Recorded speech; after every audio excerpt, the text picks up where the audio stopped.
Anxiety is worry, nervousness, or fear.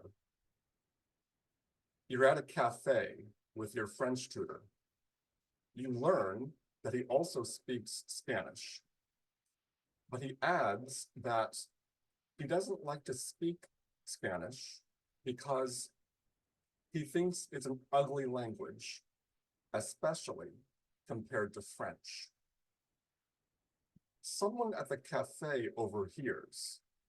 The stranger walks to your table and says to your French tutor, "Excuse me, that was very offensive and racist, especially when said by a white-skinned person."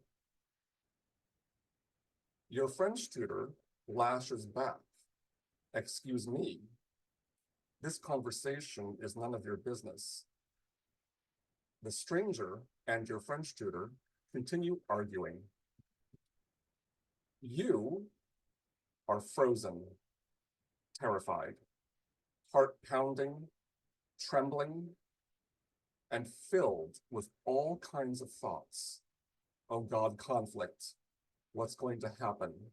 I'm scared. If I don't defend my tutor, will he be angry? But I'm too scared to defend him. But is he in the right? Or is the stranger in the right? I don't know. I'm too scared to think for myself. That's anxiety. Mainstream approaches to anxiety reduction teach management strategies. Change your thinking. Change your behavior. Exercise. Take a bath. Look at an orange. Take this drug. Switch to herbal tea, and so on. Management of anxiety, when possible and successful, is great. Ultimately, however, according to organic intelligence, we want to reduce the natural level of anxiety in the biology so that management is less necessary. To reduce the natural level of anxiety in the biology, we want to elaborate non-anxious states in the biology. As non-anxious states get more and more elaborated in the biology over time, anxious states fade. Non-anxious states tend to be states of lower intensity and more pleasant intensity. Think comfort. If in some moment you're feeling comfortable, that's a state really to feel into and to enjoy, to elaborate it. In addition to comfort, there is another state of lower and more pleasant intensity that is even more important to elaborate. The state of being connected to the environment through the senses, automatically and effortlessly. If the attention can easily reside in the environment, that means interior intensity is not too high. This connection to the environment through the senses is called orientation. For example, if while on a phone call, you happen to notice an orange on the corner of your dining table, and you're automatically and effortlessly looking at it, that's orientation. Effortlessly looking at the orange is different from purposefully looking at the orange as a conscious anxiety reduction strategy. Orientation and pleasure, and here associate pleasure primarily with comfort, orientation and pleasure are the two states we want to elaborate in the biology. For do-it-yourself organic intelligence, or self-help organic intelligence, you want to practice orientation and pleasure to the extent possible, at first as management strategies. Use effort to connect to the environment through any of the five senses when possible. Use effort to move into states of comfort when possible and to whatever degree possible. When not possible, we're just waiting and conserving energy. Hopefully over time, less and less effort will be necessary, indicating that orientation and pleasure are more natural in the biology and therefore do not have to be efforted management strategies. That's do-it-yourself or self-help organic intelligence. For organic intelligence sessions, meaning work with an organic intelligence trained therapist or coach, the OI coach, the organic intelligence coach, has a freestyle conversation with their client, a free association conversation with their client in which the coach supports states of lower and more pleasant intensity. Let's take a look at what this work is like. Suppose the client who had anxiety at the cafe comes to me. She starts to report what happened at the cafe. She's trembling as she starts speaking. I met my French tutor at a cafe and suppose I spontaneously interrupt and say, "What cafe?" In organic intelligence, to have free association conversations, you have to be spontaneous in the moment and see what happens as a result of what you do and say. Spontaneous, assuming you're well-trained. Now, what happens next after I interrupted with "what cafe"? What happens next includes both what happens next in my biology, the practitioner, the organic intelligence coach, and what happens in my client's biology. Let's consider my biology. Here's a possibility. The moment I said, "What cafe?" suppose I thought, "Ooh, I just interrupted my client and she barely began her story. Why did I do that?" In organic intelligence, there's a rule of thumb of not interrupting the client. Why did I interrupt? Did I throw her off? Did I make her uncomfortable? Should I apologize? What happens in my biology affects how much value I can provide the client, for better or for worse.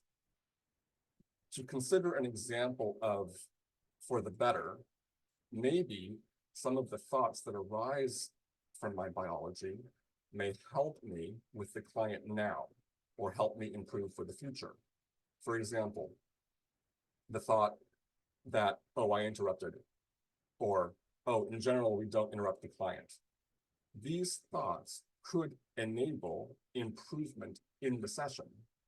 I may interrupt less, and this would be for the better on the assumption that interrupting less promotes states of lower and more pleasant intensity in the client. To consider an example of for the worse, if my thoughts about my interrupting her are too intense, sucking up all my attention, and I'm not oriented, then that hurts my ability to be with the client. I won't track as much, and I may miss something important. For example, perhaps the client for a moment looks out the window, which indicates she's orienting. And if I caught that, I could reinforce it a bit. Maybe I'd say, "It's a nice day out there today." Or maybe I just remain silent if my client already knows about orientation. And maybe that would enable a little more looking out the window and orientation, which would promote lower intensity. But if my attention is lost in my interior, preoccupied with concerns about my interrupting her earlier, I'll miss or may miss crucial moments during which the client's biology is in states of lower and more pleasant intensity. Often, I won't know if what arises in my biology will help or not. And I just have to try stuff and see what happens. If I say, it's a nice day today, my client might appreciate that or might be irritated. And actually, if she's irritated, that might help her with her anxiety or not. It might help in that being irritated with me could be a little pleasurable and more pleasant than her anxiety. Or it might be that with the irritation, she's even more uncomfortable. She feels like I'm not getting her at all, not attuned. She wants to tell a story, and I'm just interrupting with stupid parlor tricks instead of really being with her. Now, let's go back to my interruption of what cafe and consider what might happen next in my client's biology. Suppose what happens is she says, oh, we met at Moulin Bakery. I love their cappuccinos, actually. And suppose the client continues elaborating on the bakery, what she likes there, what her French tutor likes there. In this case, I'd likely invite continued talk about the bakery. It's pleasant and less intense for my client, which is exactly what we want. This following of the client in states of lower and more pleasant intensity and the supporting of their elaboration is fundamentally different from directing the client to be positive and happy. Oh, you're having negative thoughts and feelings? Just look on the bright side. That's evil. In this case, the lower and pleasant intensity is coming organically from the client. That's where the client's biology is in the moment, in lower and more pleasant intensity.